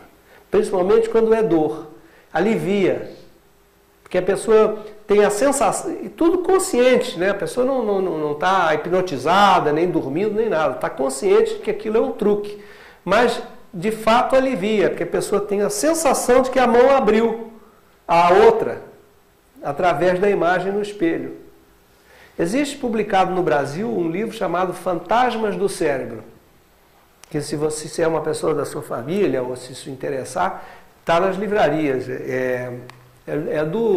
O autor é a pessoa que descobriu essa explicação que eu acabei de lhe relatar. É um indiano cujo sobrenome é Ramachandran. Tem um prenome que eu não sei pronunciar. Começa com V. E é publicado, acho que é pela editora Objetiva, Fantasmas no Cérebro. Conta tudo sobre síndrome do membro fantasma, essa terapia com espelho sagital. E isso pode esclarecer muito as famílias que têm esse problema. Mas, quer dizer, uma coisa não é a cabeça, não ficou maluco, é uma coisa que tem uma explicação cerebral muito bem documentada já. Parece que existem vários autores que falam a respeito do uso que a gente, nós usamos somente um percentual do nosso cérebro.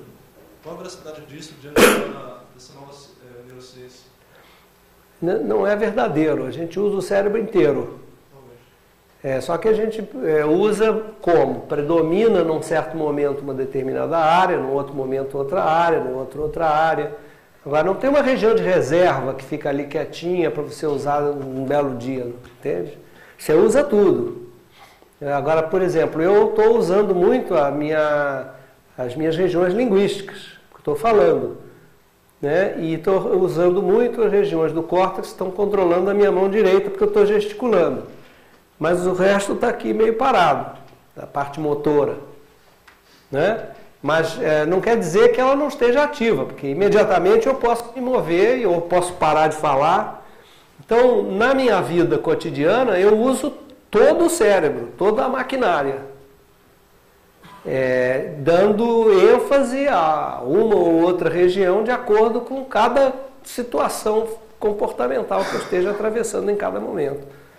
O que não existe, o que não se tem nenhuma evidência de que existam áreas silenciosas no cérebro, com uma espécie de reserva para você usar numa emergência, qualquer coisa desse tipo.